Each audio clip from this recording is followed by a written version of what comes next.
Good morning. Welcome to the March 24th meeting of the Facilities Committee. I call this meeting to order. All committee members are present. I need a motion to approve the agenda. Motion to approve. Second. All those in favor? Aye. Aye. Thank you. The first item for action is I need a motion to approve the open session meeting minutes from November 19th, 2020 and February 18th, 2021. Second. All those in favor, say aye. Aye. Okay, next is the fire alarm bids, Mr. Burnett. Carolina Fire Technologies provided the apparent list in response to bid of $353,466. This low bid exceeds our remaining budgeted funds of $294,800. We have identified the difference, which is $58,666 within savings from the same category. So staff is requesting the Board of Education to approve the base bid and alternate number one, which is a $0 item as provided by Carolina Fire Technologies in the total amount of $353,466. Have we ever done business with Carolina Fire Technologies before? We have. We have. Anyone have any questions? Hearing none, we need a motion to request the Board of Education to approve the base bid and alternative one as provided by Carolina Fire Technologies LLC in the amount of $353,466. So moved. All those in favor? Aye. Thank you. Next is the long-range capital plan. This is the same sheet that we had provided at the last Facilities Committee, which was February, I think, 18th. In it, we had some strikes. Those strikes were in anticipation of the McKibben report. So we have left it, like we had it. We also did take a stab at prioritizing within the bond referendum, which was a request of the county commissioners. Certainly, any of that is, up to the committee. But that was, like I said, just a stab. So happy to talk about that. I know with subsequent discussions that have happened since then, there has been discussion about, moving some of the items that were down at the very bottom, which was other projects, the facilities and warehouse, and so happy to have discussion on reprioritizing those and getting those up in one of those bond programs. So we're taking out the Cuthbertson Middle School and Cuthbertson High School classroom expansions based on McKibben's report. There was some concern from county commissioners about the field houses. We have to discuss that, whether or not we think those should be on the bond or not on the bond. We could put them into CIPs if we wanted to, or leave it on the bond. And the other is, why is the bond contingency taken out? That was another subsequent discussion, with some county folks. And so I can address that. In our initial meetings with the county, we had asked for some of that and wanted it to be included, but it just hasn't made it into the final asks. It's been our experience that in bond programs, it's always nice to have a program contingency. So in each of the projects, there are some contingencies in each individual project for things that go wrong. But many times it's nice to have a program contingency for that bond ask, so that if conditions change, if direction changes, if there's a need to do something different with a design that wasn't anticipated nor can be handled within that project budget, there's that program money that can be used. And that's not something that if we were given that money, we would get to use just on our own. That would have to be an ask we would have to go back for. Okay. If we were to, what's the difference? So it's field house and central plant classroom and restroom additions. What's the difference what makes up the $1.5 million? So if we only kept the central plant addition, which is the classroom and restroom addition, that would be, we would have a remaining ask of $650,000. $650 for each. Yes. Okay. So then it's $850 for the field house? Or can I not do math? 60, Yes, that's correct. Okay. Okay. I got a question too. How come, I guess on Parkwood, the price is marked out? Is it because we don't know how much it's going to be, or? Yeah, good question. As we've had additional time since we did this really last year, and as we have moved through several processes, Parkwood was really originally budgeted for a worst case scenario. As time has gone through, has gone on, and we have been able to see how people are leaning, we've been able to eliminate some of the possibilities. So what Parkwood is shaping up to be is that we would be developing a new high school on new land, as opposed to what was originally budgeted was a temporary, basically a swing school demo, and then rebuilding in the same place, which is more expensive. So as hopefully that's not a false assumption, but that does feel like how we are going. So with that, we were able to eliminate the swing school and that cost, and that have adjusted the pricing. As we've been able to we're continued to look at some of the prices and some of the projects that are further down the bond referendums list. So some of them, are having some adjustments, which may not be reflected in here. But again, as we have more time, we do try to fine tune, some of those costs. So will we have a cost in there for Yes. Parkwood and Piedmont High School? Yes.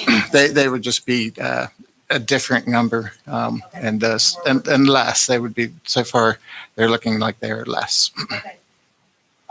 So the other projects at the bottom, the next item on our agenda is the old Fairview gold mine property. And so this, we talked about that in order to do what we want to do with facilities and warehouse and CT, if we want to do it, the first thing would be to get the land, then build the facilities and warehouse, and then it really isn't construct, right? It's Repurpose. repurpose Cedar Street to a CTE. Yes. Okay. And we need to put that, if we so wish, to put that into the bond project somewhere.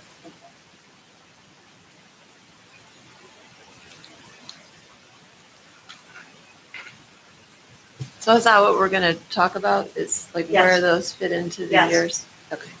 Sorry. Yes.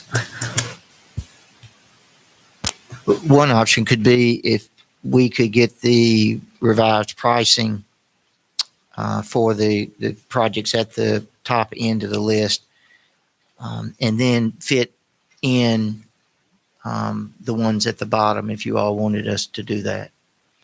It would be good to see if we could get if the committee and the board want to get the design stuff into the first bond so that we could at least start looking at those things, right? Or is that not helpful? It is. Okay.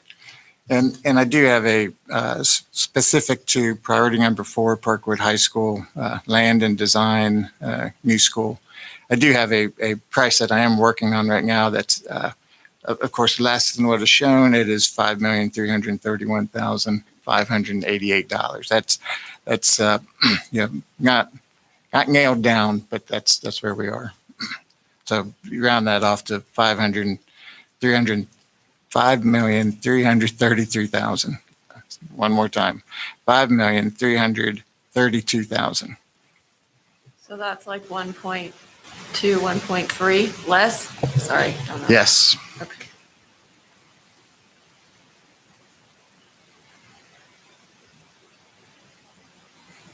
So I would like to see the design for those, for the CT, for the renovation of Venus Street and for the facilities and warehouse moved up into the 2022 bond.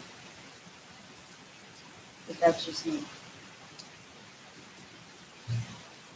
Sorry, I keep forgetting to push my Sorry. thing. And I would agree, because the warehouse, we're having to pay rental to not have our own warehouse. So I mean, Sure. logically, that makes sense. And then that's the first step in then being able to do the CTE school, which that's a great idea to me, because it just offers all that extra opportunity to the whole county. So I agree. And with the design fee up front, no matter what, you always have the design. You can do it, the construction later years, maybe That's just have to amend the design documents if you need to. That's a great point, yes. And it also will help define, the construction budget, for the future bond referendum. How do people feel about the field house, taking it out, leaving it in?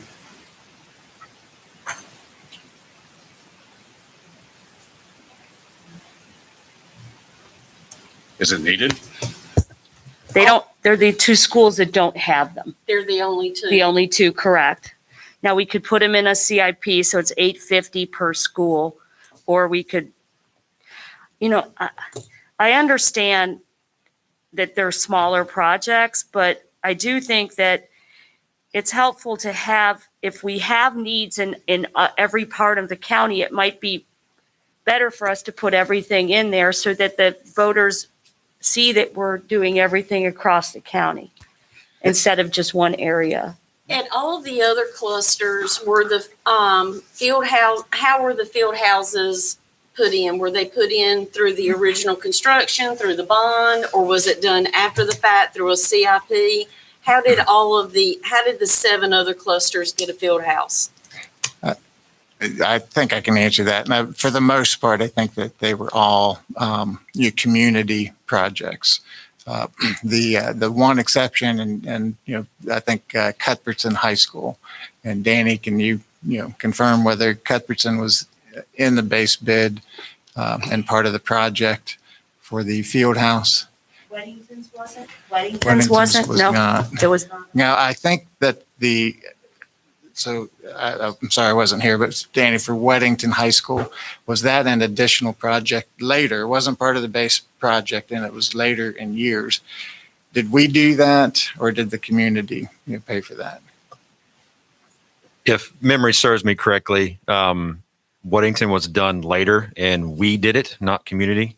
Okay. And I believe, please do not hold me to it, I believe Cuthbertson was in the base bid, I believe. I think it was too. I will say that and all of us have gone to football games, but when it's raining and things like that, particularly if they don't have one, they have to go back into the school. Porter Ridge's Pretty far away. stadium is far away from the gym at the school. Marvin Even and Marvin too. What? Marvin's far too. Both are far away. And so they have to sit in the end zones while it's pouring rain. And I get it's football. I'm not saying that, but it's far away. I would also add that back in the day, 60 years ago, when some of these schools were built and the communities built them, number one, they weren't built to be a lasting facility, as far as construction type and quality, and that. And number two, it just didn't cost as much as it does today.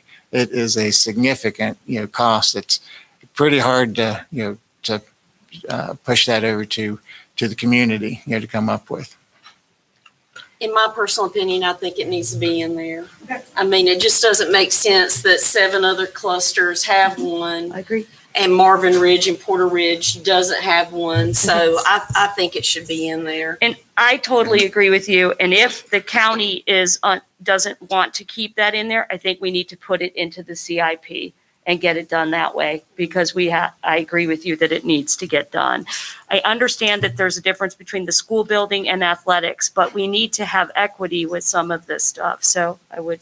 Yeah, I wasn't aware they didn't have one, even though Yeah, I've been they out there don't. numerous times, Right.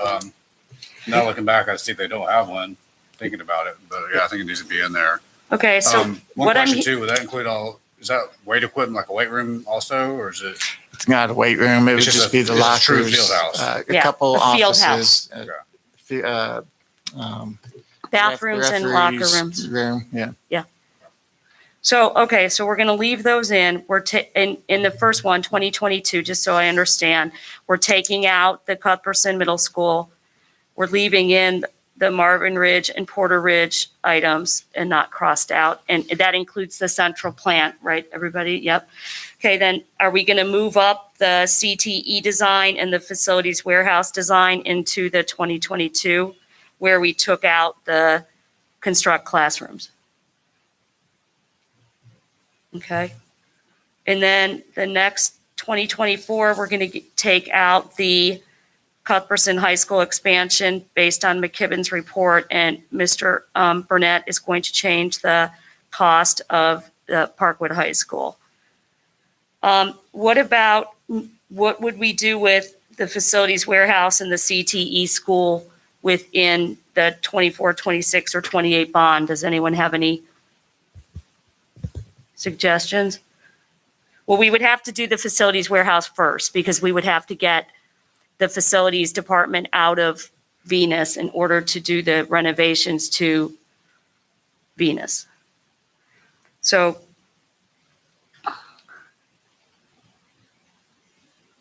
I think the facilities building would need to be done 2 years prior at least, on one of the bonds. So 2024? Are you saying 2022? 24. At 24 and then 26 would be. 24 and 26. Okay. I agree with that. Anybody else? Okay. So any other discussion or change? No? I have a question Okay. about the 26, the design for the South Providence Walter Bickett Education Center. So is that going to be a combined building? Currently, it's a combined programs. So we have administrative programs at Walter Bickett, and we also have PreK at Walter Bickett. So the South Providence portion of that is just for offices? So South Providence, yes, the idea would be that would be moving to that same location. What we So we would ultimately have want to do, School that's half offices and half built school? South Providence, and whether they're the same building or separate, it's campus, none of that, has been looked at. But as far as pre-K, I want to make sure that, we, cover that the idea with East Elementary School was to expand Right. pre-K capability and capacity there, as well as we have pre-K capacity in other areas. So it would really be, that gives an opportunity to kind of decentralize that.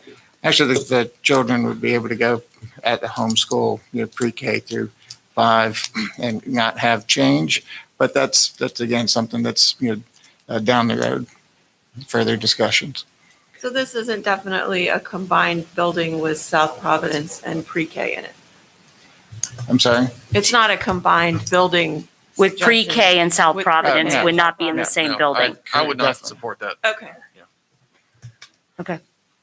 Okay, any other questions or changes? So I need a motion to send it to the full board with the changes we made. Motion to approve with the changes as amended. All those in favor, say aye. Aye. Thank you. Next is the old Fairview gold mine property. Okay, this actually is 3 different items. One is Union County has agreed to purchase the board's old Fairview property. So that would require us to, again, surplus it. We have already surplused it twice, but it has been some time. So just to dot the I and cross the T, we'd be asking that we surplus it again. And that purchase, would be at the appraised value of $551,000.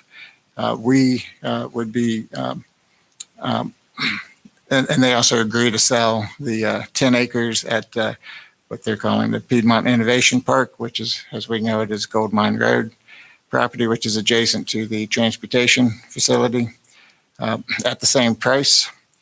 So the, other detail, but so the staff is requesting the Board of Education to approve the surplus of Old Fairview property, the sale of the Old Fairview property, and the purchase of 10 acres at Gold Mine Road, pending approval of the purchase and sale by the Board of County Commissioners. Is that going to be one agreement? So when we surplus it again, they'll exercise their right of first refusal and they will pay the appraised price for it, correct? Yeah. But will the agreement that they're going to buy the Old Fair, will it say that they then will sell us the 9.4 acres on Goldman? So Mine? the attorneys for the county, are developing the agreements. We haven't seen them yet. So I understand that they're having some issues with some security on that property right now, but I want to make sure that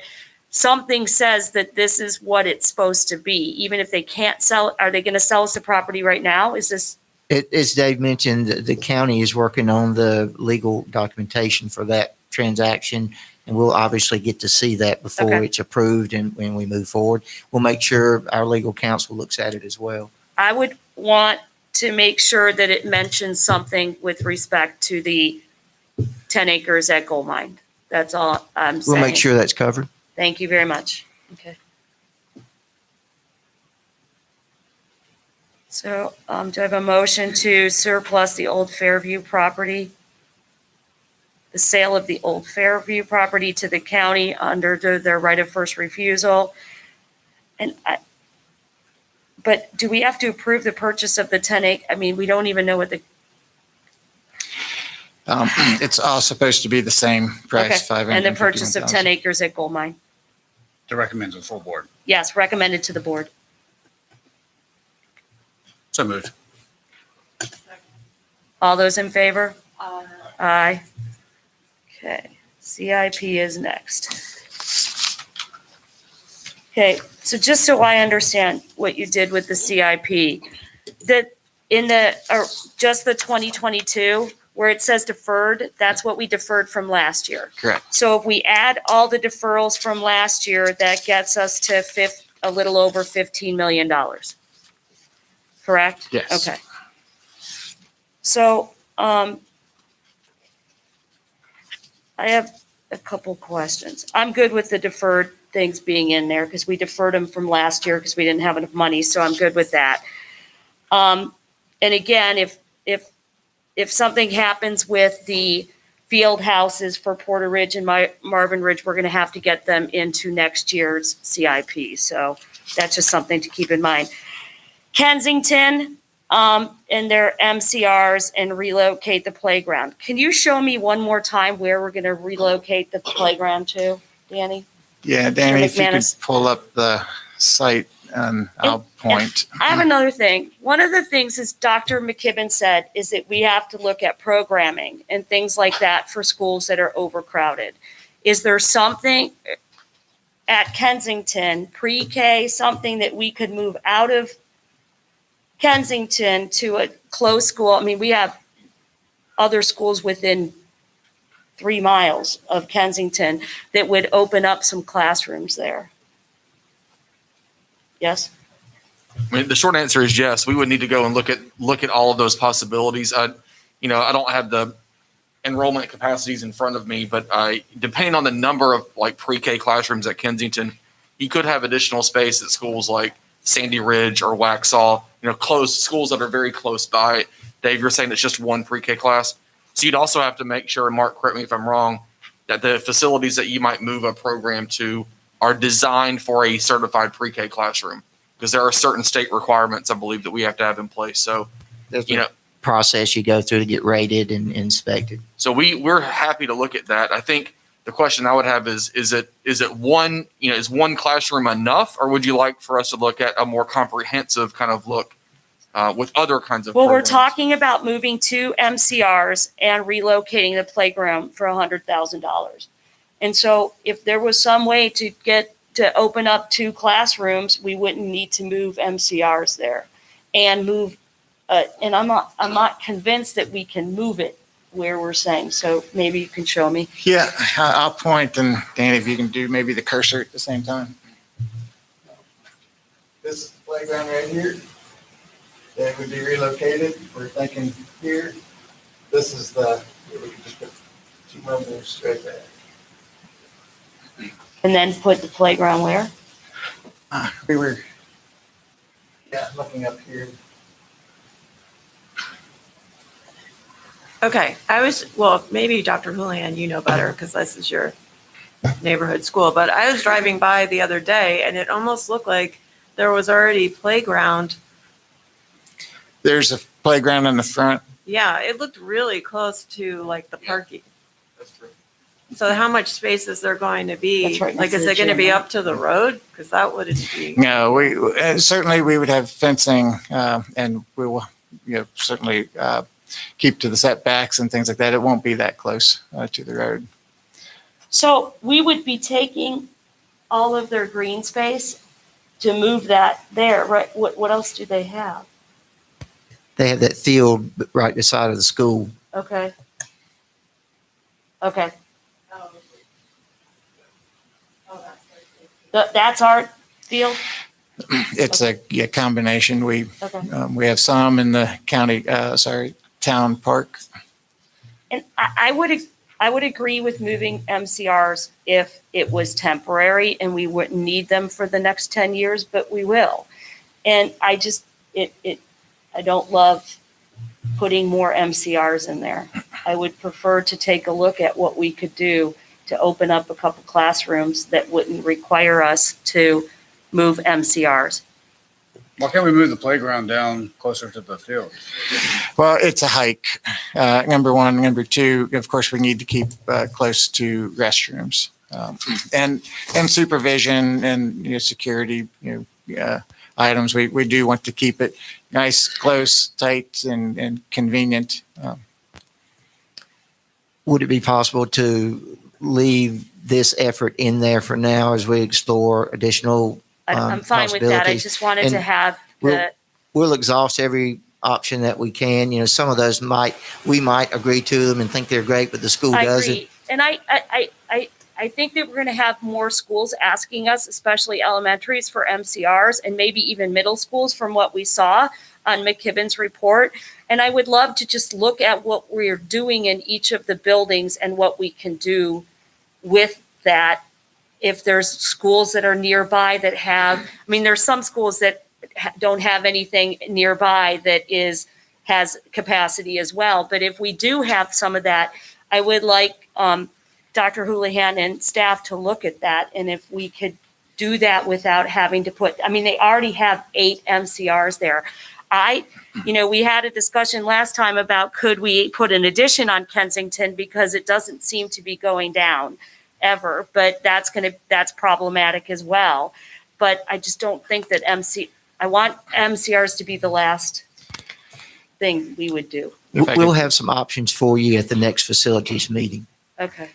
And if I could mention, so McKibben's report certainly showed some sustained enrollment there. And I understand what you're saying about in addition to it. It's the most landlocked school I've seen in a while. And we need to take a look at what we can look at. Well, and not only landlocked, but just the number of students. It's 138% utilized at this point as of February. So we had the tornado, drill, this past month. And then all those students that are in the mobiles have to come into inside. the classroom, Yep. come into the building. And that becomes a problem. Yeah. Where do they go and how many students can you put in there? In addition to numbers of restrooms and the cafeteria, all those things that are fixed that you cannot change. So Right. adding mobiles in some ways doesn't take care of, no way does it take care of those issues. And I don't want parents to send emails about this, but we have the Mandarin program there as well. And that's something that I don't know if that's something that could be moved, or to Sandy Ridge or something like that, since the Marvin cluster also has Mandarin, it's something we could talk about. Or would that mean that most parents wouldn't want their kid to be moved to Sandy Ridge? So I understand that we have to weigh all that stuff, but it's just a discussion to have about what we could do to help out Kensington or any other schools that have issues like this. Well, Would you like to have this information? For back next, For next month? yes, that would be great. Okay. And since you mentioned mobiles, one item that we have been talking on the staff level since the last committee meeting is Antioch. And Antioch has a request in for mobile classrooms. We have been working with the staff there. They are able to combine some classes, which helps. They are looking at some of their specials, which has helped. But what we would like to ask if you all would be supportive, would be to add an item to the CIP, and that would be at Antioch Elementary School, one mobile classroom at $30,000. And we wouldn't be able to get that in, from what you said last meeting, you wouldn't be able to get that in by the beginning of school, correct? That's correct. But also with the changes that the principal has made, this certainly does buy time. And it does help a great deal. And again, looking at McKibben's enrollment forecasts, and we know the growth that's going on, in that part of the community, we do suspect that enrollment will be sustained. And that a mobile, if it's not needed first day of school in August, it'll be needed the next year. And Antioch's a good example of not another school being close by that we could look at programming to, Well, we are looking at programming on that. no, I mean moving programming to another school. You are looking at that? Okay. Do they have PreK? They don't have PreK at Antioch. They do. Or do they? I think they do. I don't think that they do. I don't recall. Sorry. But you're talking about moving program to other schools out of Antioch? No. Okay. Just looking at all the options. Okay. So that was my big question. Does anybody else have any issues with the deferred projects being into this from last year into the CIP for this year? It's Benton Heights flooring, some replacement vehicles, resurfaced tennis court at Monroe High, electrical panels, kitchen at AC for kitchen at Parkwood, rock rest, drainage to the playgrounds, drainage issues at Rocky River, Sardis, chimney stuff at different places, Wesley Chapel's boiler room, and electrical panels, and Wingate flooring building wide. Everybody's good with that? Okay. Then the other thing that was in our packet was the stuff that we took out of the CIP at our last meeting. And I guess the question is are we looking to get to 16.5 million? Are we looking to put everything back in? That list is about, well, if you take out the facilities building, so it's about $12.5 million. So do we pick some of these items to go back into the CIP and closer to the 16.5, or what do we want to do? I mean, I would think we would want to pick some because we should ask. I mean, if it's a need, we should ask for it, right? And just to help for those who are looking at the screen, those with the codes F, was what was removed from the facilities committee meeting on Right. February 18th, and the 2x2 was what was removed from the plan during the facilities committee meetings on February 5th. Right. There was one question mark, I believe, and that was waiting on McKibben's presentation. Okay. So I'll start. Hamby, should we go ahead and add back in the storm drainage improvements, the repaving of the gym parking lot, and the repaving of the front entrance for $393,2025? They have a couple other things going on at Hamby, but this seems like one that's been on there, so. I mean, I think so, because we're already doing a couple other things, so then it would kind of be everything in the same year for Hamby. Sorry, can you hear me? I would suggest that the Hamby. Does anyone else have any suggestions?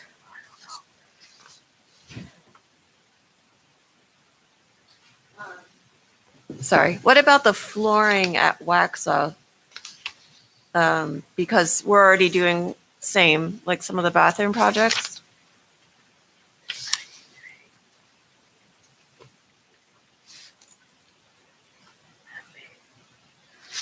Waxaw 204750. We're doing the. What are we doing? Waxaw. Something with the bathrooms? Oh, the bathroom. Yeah, with tiling or something? Anybody else have anything? Waxaw. Would it make sense? Weddington also has flooring. I mean, is there any benefit to putting bids out, for similar type of projects, or? I'm new to this, sorry.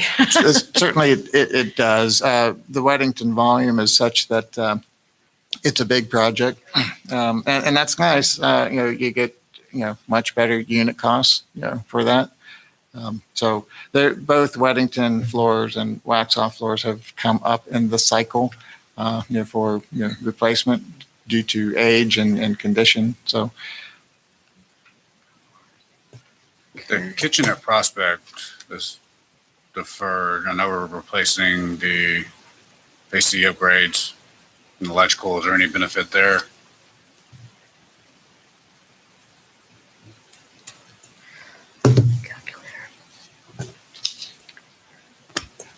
sorry, I didn't hear all the question. You talked about the Prospect. kitchen at Yeah, Prospect, Prospect. there's kitchen renovations. It was deferred for 708, but then we have in there replace the mini splits with a 7.5 RTU, and then we also have some electrical upgrades. Is there any benefit to doing that all at the same time?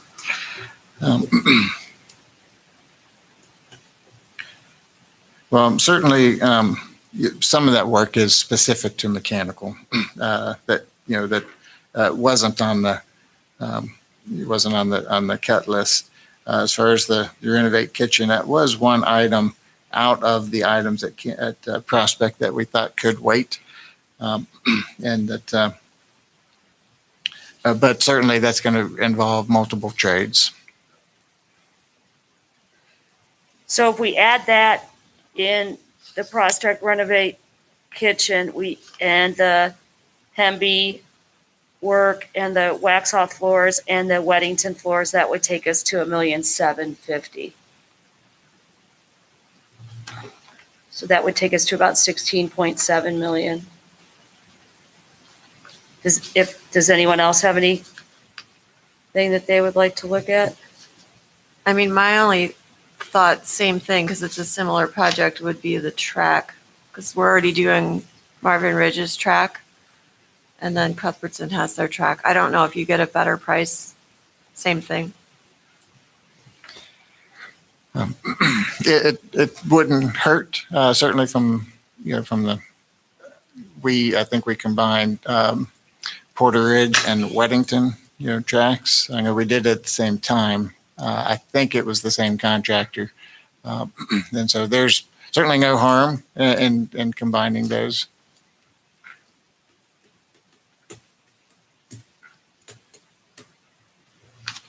And what about the kitchen renovations at Sun Valley Middle? I don't know if we have room for that or not. I don't, last month, as that was, being pulled out, we didn't have any, objection, to it. Perhaps we could ask school nutrition and your facility staff, if there's a renovation to a kitchen, there's a couple on this one, which one is in the most need of it this year? That would be helpful. Yeah. We can do that. Would that be okay, Mr. Helms? Yes, it would. Okay, thank you. Anything else? That's about all I had. Okay, so should we put on the Sun Valley, I'm trying to get to something. So so we'll add Hamby, we'll add Prospect, and we'll add Sun Valley Middle's kitchen, and then they can get back to us next meeting. And Waxhaw flooring and Weddington High flooring. Does anyone have anything else? Are you guys good with that? Adding those, and then we'll see where we are. Okay. So I need a motion. No, are we going to send it? We're just going to wait, right? Yeah. Still in draft. So I guess the question is, and Mrs. McLam is here, when do we need, as a facilities, to send this to the full board or to the finance committee or whoever it's supposed to go to? Okay, so we could send this to the full board and just come back if we need to change stuff. Is everybody good with that? Because the only thing staff's looking at is just the nutrition. The kitchens, so- yes. And Okay. maybe you could highlight those and saying, we're looking at which one needs it. Okay? Okay. So then I need a motion to send it to the full board. So moved. Or wait, do we go to finance or the full board? Okay. All those in favor? Aye. Okay. Sun Valley change order.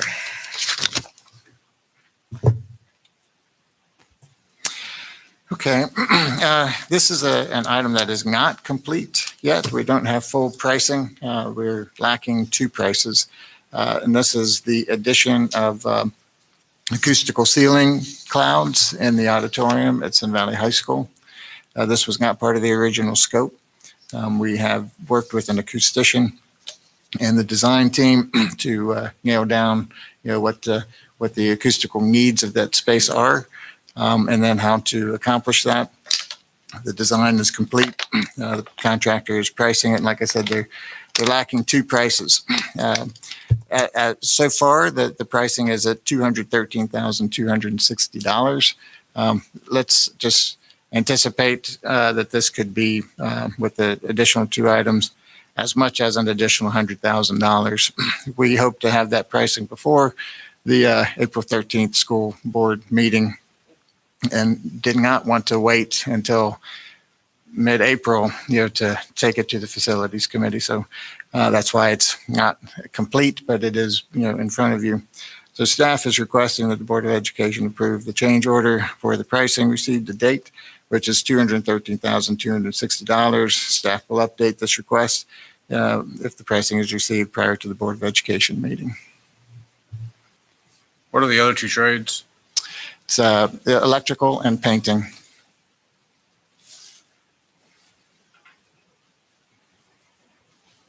And the funding for this is coming where? It's still from the Sun Valley. project bond funds, The bond funds or actually Sun Valley project? Sun Valley bond funds. Okay. Okay, so you're asking us to approve a number that's not going to be the number? Or are you asking for the board to just approve up to $213,260? And when will we get the electrical and the painting number? Will you bring that to us in a different meeting? So for the committee and to forward it to the board meeting next month, we were hoping that it could get forwarded. If you all want a number that you can work with that's likely a not to exceed number, we could add $100,000 to that because it's could be in that ballpark. So if we want a not to exceed number, we can go that way. If we want to go with in principle, this sounds reasonable. And then when we get the additional pricing, we can communicate that really in whatever manner you want. We can, and then at the full board meeting, certainly have the final pricing.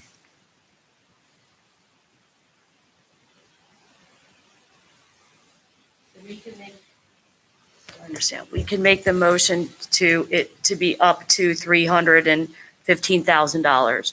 Yes. And that, Final pricing at the board. right, Right. and you'll give the party, okay.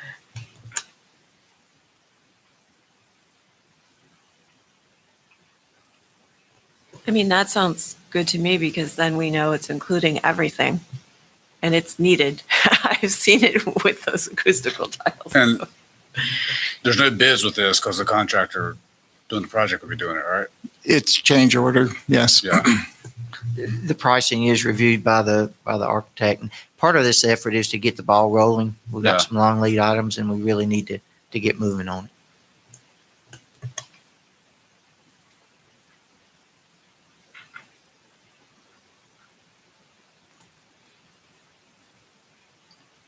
Can't say that we've ever, I can't say that we've ever approved anything out of committee without having pricing. I understand the dilemma, but you're asking us to do something that we've never done before.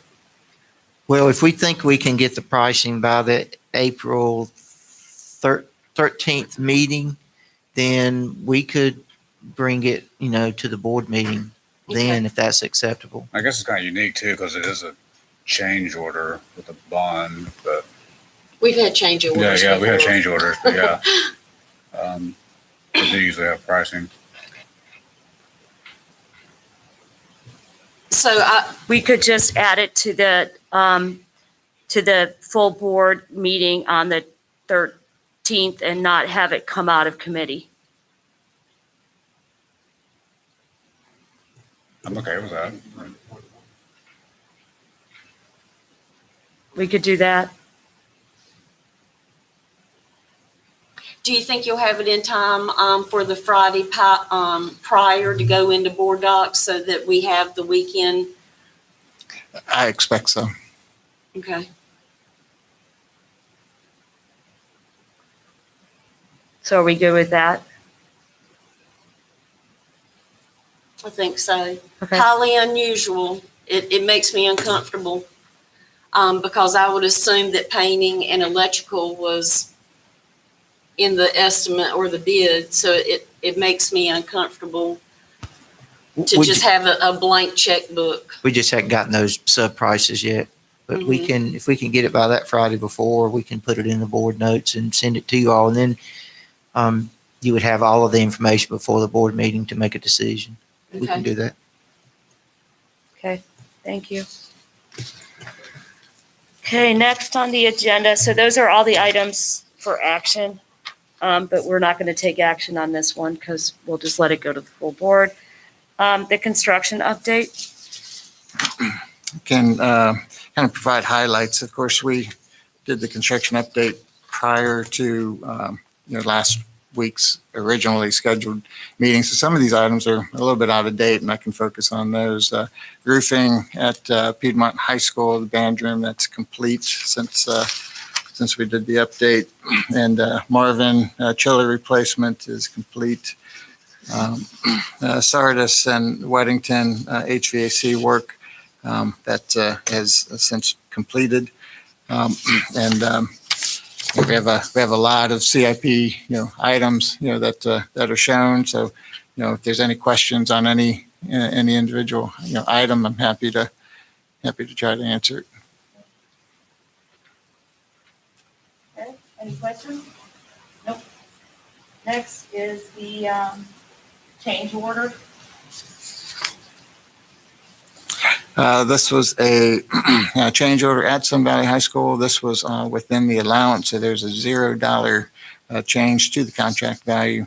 It's a slew of many different items, some of which really the pricing was finalized and finally accepted to like specifically the bathroom renovations. We talked about that probably 2 summers ago. But that price finally has been